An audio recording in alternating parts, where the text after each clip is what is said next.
बिस्मिल्लाहिर्रहमानिर्रहीम। अस्सलाम वालेकुम।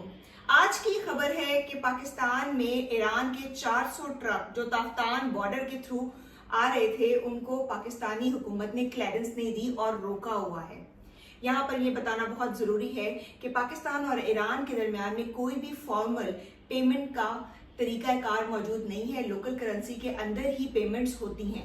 एतराज ये लगाया गया है कि जब तक मोड ऑफ पेमेंट या पेमेंट कहां से आ रही है, कैसे आ रही है, वो वेरीफाई नहीं होगा सोर्स, तब तक ये ट्रक यहां रुके रहेंगे। अभी फिलहाल 45 दिन का डेफर लगाया गया है। 45 दिन के बाद सोचा जाएगा कि मजीद क्या करना है और 45 दिन के अंदर जितने भी ट्रक हैं उनको क्लियरेंस देने के बारे में बात हो रही है। लेकिन यहाँ सोचा ये है कि पाकिस्तान में एक्सपोर्ट आती है ईरान की और जिसमें बहुत सारे महकमे इन्वॉल्व होते हैं। ट्रांसपोर्टेशन का महकमा इन्वॉल्व है, यहाँ पर बिजनेसेस करने वाले जो लोग अशिया भेज रहे हैं, जो रिसीव कर रहे हैं, वो इन्वॉल्व है। बहुत बड़ा अमला जो कंट्रोल करता है एक्सपोर्ट को यहाँ आने से पाकिस्तान की साइड पे और ईरान की साइड पे भी, वो मौजूद है। इन सारे लोगों का इस सारे मसले में कितना ज्यादा ताल्लुकात खराब होंगे और दोनों ममालिक के दरमियान जो ताल्लुकात खराब होंगे वो तो होंगे ही। अब पूछना हमें ये है कि क्या इस हालात में जिसमें पाकिस्तान ऑलरेडी बहुत सारे मुआशी मसाइल से दो चार है, क्या वो ईरान जो उसके साथ उसके रिलीजियस ताल्लुकात भी हैं, मुसलमान मुल्क है, साथ में सकाफती ताल्लुकात भी हैं, ये सब चीजें करना अफोर्ड कर सकता है?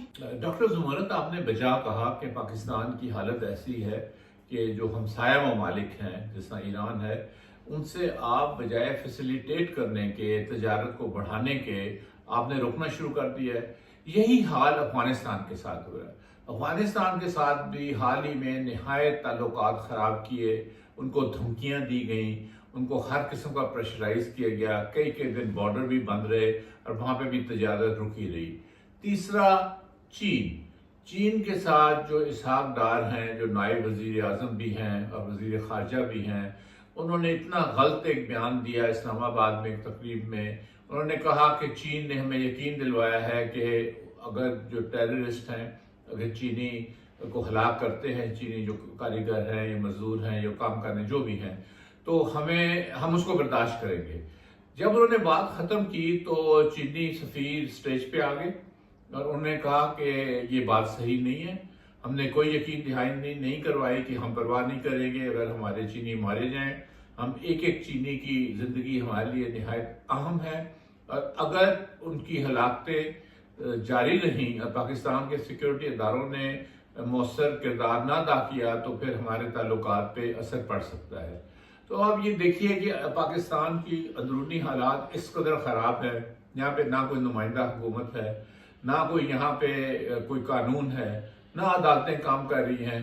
तो उसके बाद ये आप शुरू करते हैं एक और तमाशा, तो फिर बिल्कुल ही पाकिस्तान कुचल के रह जाएगा। लेकिन डॉक्टर फारूक उस्ताद, आप ये बताएं कि इस वक्त जबकि ईरान मशरिक वस्ता में एक अहम जंग के अंदर शामिल होता हुआ नजर आ रहा है, हमने ये देखा है कि किस तरह इजरायली फोर्सेस ने ईरान के अंदर घुसकर उसके मुख्तलिफ शहरों में बम्बार्डमेंट की है और मशरिक वस्ता में इजराइल और पैलेस्टाइन का जो फलस्तीन का जो इशू है वो भी एक बहुत गंभीर सूरत हाल इख्तियार करता जा रहा है। इस सूरत हाल में आपको नहीं लगता इस कंडीशन के अंदर पाकिस्तान जो कि एक मुस्लिम मुल्क है, बाउंड्री लगती है, उनका बॉर्डर मिलता है और बहुत सारे डायमेंशंस हैं उनके ईरान के साथ ताल्लुकात में, ऐसी कोई भी चीज या ऐसी हरकत नहीं करनी चाहिए जिसमें एक मुल्क जो कि पहले ही अंडर यूएस प्रेशर है, सैंक्शंस लगी हुई हैं, उसके ऊपर और किस्म की जारियत जारी है, उसमें आप एक जेस्चर भी तो प्रोवाइड कर रहे हैं ना कि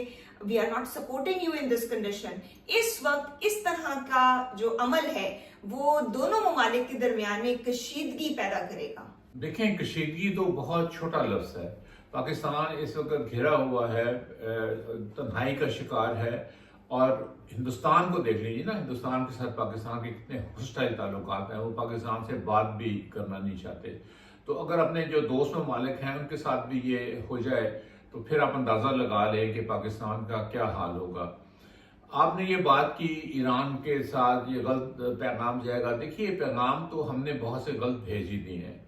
غازہ کے معاملے میں کوئی یہاں پہ اگر جلوس بھی نکالنا چاہے، فلسطین کا جھنڈا بھی لہرانا چاہے، جس طرح کہ جماعت اسلامی کے جو سینیٹر ہیں انہوں نے کیا، ان کو پکڑ کے جیلوں میں ڈال دیتے ہیں.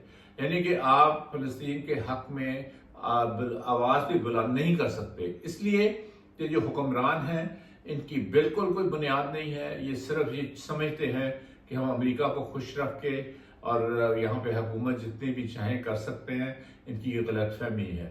عوام کی قوت ہوتی ہے. ہم نے ماضی میں بھی دیکھا اور ہم آگے بھی دیکھیں گے، ابھی بھی دیکھ رہے ہیں. اگر اس طرح انہوں نے عوام کو کچلا اور عوام کی جو جذبات ہیں ان کے خلاف جا کے کوئی بات کی، چاہے وہ خارجہ پالیسی ہو یا اندرونی پالیسی ہو، ان کو بہت نقصان اٹھانا پڑے.